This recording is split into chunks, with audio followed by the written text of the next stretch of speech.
Hello and welcome to Lyra Nara. Have you ever heard of the Interstitium or the Sanjiao? What do those two have in common? What are they?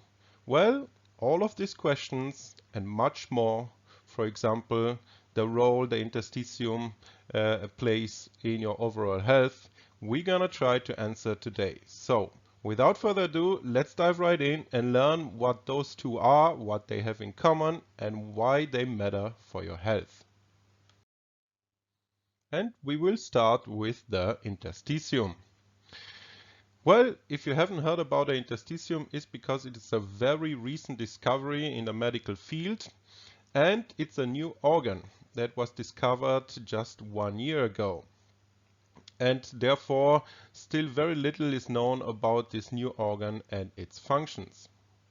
However, interstitium seems to have many similarities to one of the most mysterious meridians in traditional Chinese medicine, and that is the triple burner, triple heater, or also known as the Sanjiao. And the interstitium is defined as being a space made of a series of chambers connected by a strong, flexible lattice of collagen. And these chambers are then filled with fluid. Why was the interstitium only so recently discovered? The reason that the interstitium was overlooked until now is that traditional methods of looking under the microscope involve draining the fluids from the tissues first, causing the interstitium chambers to collapse. And thus the interstitium was by mistake always considered to be ordinary connective tissue. And only when the scientists started working on live patients, this new organ appeared as being attached to all major organs such as the lungs, the gastrointestinal tract, the urogenital tract, your blood vessels, the lymphatic vessels, and the muscles as well.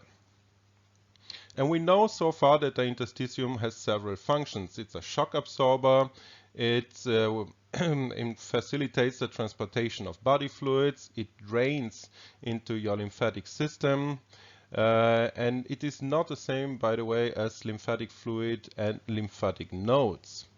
It removes toxins and cellular metabolic waste and seems also to be important for cancer spread, infections, and edema formations. The interstitium was discovered by using what is known as confocal laser endomicroscopy, or PCLE for short. And this technology provides real-time histologic imaging of human tissues at a depth of 60 to 70 microns during endoscopy. PCLE of the extrahepatic bile duct after fluorescein injection demonstrated a reticular pattern within the fluorescein-filled sinuses that had no known anatomical correlate. And the freezing then, the tissue biopsy before fixation, preserved the anatomy of this structure, demonstrating that it is part of the submucosa and a previously unappreciated fluid-filled interstitial space that drains into the lymph nodes and is supported by a complex network of thick collagen bundles. And these bundles are intermittently lined on one side by fibroblast-like cells that stain with endothelial markers and vimentin, although there is a highly unusual and extensive unlined interface between the matrix proteins of the bundles and the surrounding fluid. It was also observed that there are similar structures in numerous tissues that are subject to intermittent or rhythmic compression, including the submucosa of the entire gastrointestinal tract, the urinary bladder, the dermis, the peribronchial, the periarterial soft tissues, and the fascia. And these anatomic structures may be important in cancer metastasis, edema formation, fibrosis, and the mechanical functioning of many or all tissues and organs. To sum it all up, it was described that the anatomy and histology of a previously unrecognized, though widespread, microscopic fluid-filled space within and between tissues is a novel expansion and specification of the concept of the human interstitium. As mentioned already, the interstitium can be found in many parts of your body. For example, in your lungs.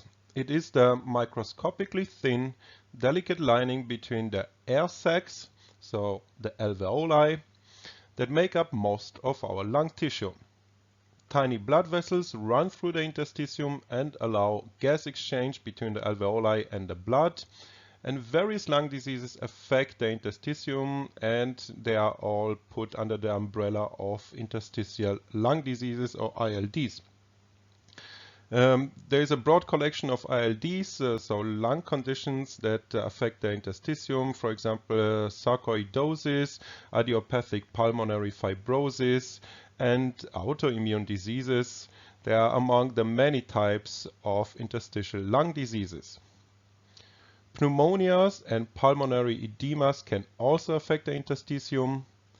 The interstitium can also be found in your gallbladder ducts, so researchers observed a net-like structure that surrounds the fluid-filled spaces around our bile ducts. And they found that the strings of the net contained collagen, which is a protein that acts as a kind of scaffolding around the pockets of fluid. These collagen bundles were lined on one side, so the side not facing the fluid, with what is called flat cells. And the researchers observed similar structures in the tissue surrounding the skin, the digestive tract, the bladder, the airways, and even the blood vessels. Other observations suggested that the fluid in the interstitial spaces drains into the lymphatic system.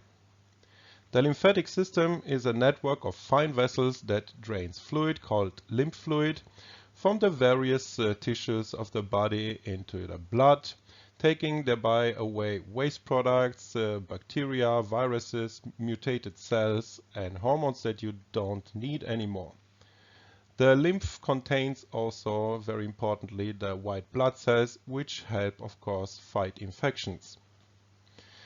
When it comes to cancer, cancer can spread through the lymphatic system. We all know that. So the researchers then wanted to see, of course, if cancer cells might also spread into this newly discovered interstitium. And sure enough, they found that in some of the stomach and skin cancer tissue they looked at, cancer cells had spread into this new organ, the interstitium. And here we see that research, of course, because this is quite a new discovery, is still ongoing. For example, they recently, this is a quote from an abstract from a recent study, when it comes to the gastrointestinal tract, the phasic contractions are caused by electrical activity, which is termed slow waves. And slow waves are generated and actively propagated by interstitial cells of the Kajal, or ICC for short. And why is this important? Because the loss of ICC in many human motility disorders suggests exciting new hypotheses for the etiology of these disorders originating in the interstitium, according to the research. So we may expect very exciting things as research progresses. Interesting, I hear you say, but what is the connection that you mentioned at the beginning between this interstitium and the Sanjiao? Well, let's find out. So the Sanjiao is a yang meridian that is paired with the pericardium meridian. It intersects also the gallbladder and small intestine meridians. And according to TCM, Sanjiao is a fire element. A better understanding of the Sanjiao can help treat serious health conditions considered to have their origin in the interstitium. Why is that so? So, well, the triple burner, so the Sanjiao, is known in many cultures and has been known for thousands of years. It has mysterious functions and an unclear origin. It is, funnily enough, neither a zinc organ in TCM, solids such as the liver, the kidneys, the heart, and the spleen, Neither is it a full organ, which is in TCM a whole organ such as the gallbladder, your urinary bladder, stomach and intestines. It is an organ without shape but with vital functions. And funnily enough, the interstitium, as we've seen, is also an organ without shape but with major functions. Sanjiao means triple burner or three burning spaces, and it refers to the three areas of the torso. So we have the upper jaw, the middle jaw and the lower jaw. The upper jaw is above your diaphragm and it houses the hearts and the lungs. According to TCM, it produces the so-called mist or fog.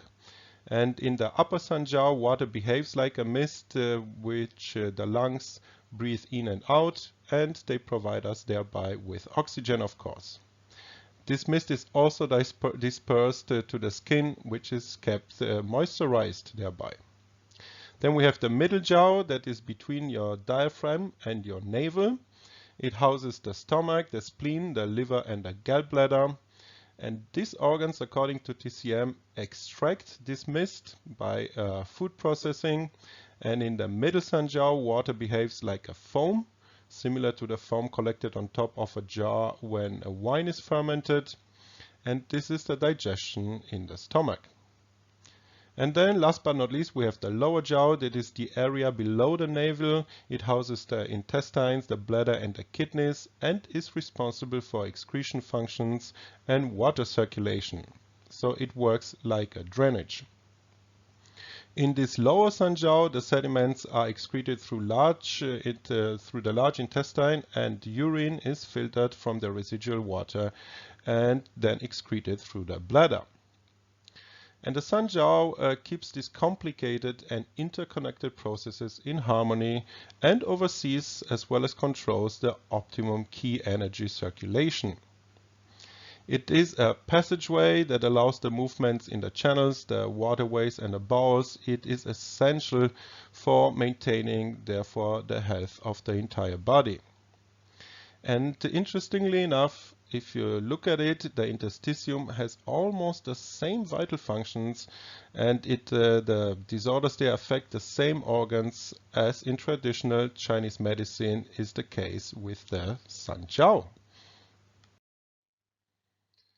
Disturbances or blockages in the Sanjiao meridian, according to TCM, can lead to many disorders. Some of them are ear disorders such as tinnitus and deafness, also sore throat or a sudden loss of voice, as well as eye disorders such as redness of the eyes, swelling and pain in the eyes, twitching of the eyelid or cataracts, headaches, migraines, neck stiffness and toothaches might be a consequence, pain, spasms and mobility limitations of the shoulder and arm, a frozen shoulder, pain in the upper extremities such as the hand, wrist, the elbow and epicondylitis, also fingers that do not extend, numbness in the fingers, the arms and in the back. Also facial paralysis, dizziness and sometimes high fever. Gallbladder and small intestine disorders, digestive disorders such as fullness, no appetite, also non-specific acute colitis and gastroenteritis, cardiovascular disorders, water metabolism disorders such as kidney weakness, dryness of the skin, the hair and the eyes, Sjögren syndrome, which is a lack of sufficient saliva and therefore your mouth and your esophagus are not sufficiently insalivated. No desire to drink water, oliguria, cystitis, yang deficiency of the kidneys, also constipation, sagging of the lower abdomen organs, schistosomiasis with blood blockages caused by the schistosomes parasites, which are a type of worms that live in fresh waters, pulmonary TB caused by the TB bacterium or by Mycobacterium bovis. Also, administration and key energy distribution to all Zhang and Fu organs might be disturbed. And Sanjiao, according to TCM, is also responsible for the coordination, the harmony, the building of relationships in your life, also capability for discernment. It also cleans out stubbornness and suspiciousness. And you can balance the Sanjiao meridian very well with acupuncture and herbs. And this meridian and the understanding that has been gained over thousands of years by TCM about this might be also very interesting and important for these newly discovered interstitial malfunctions. Examples, for example, are lung interstitial diseases, the dryness of the skin, the mouth, the eyes, problems with the kidney metabolism, gastrointestinal disorders, tinnitus, deafness, fatigue and tiredness, gallbladder and small intestine conditions, and many, many more. So really exciting times in modern medical research, as we see, and I hope that many, many promising discoveries will come out of this research for the future, and a better understanding and maybe a coming together and a learning from each other between TCM and modern medicine. If you have any questions about how to balance your Sanjiao meridian, or you have further questions about the interstitium, do not hesitate to contact us. We love to talk to you and advise you on what is best for you. 1-888-773-3196. That is 1-888-773-3196. If you've enjoyed this presentation, then please also support our work by liking, sharing, and subscribing. Also hit the notifications button, thereby you don't miss out on the weekly holistic health content that appears on this channel. And with all that being said, stay healthy. Until next time.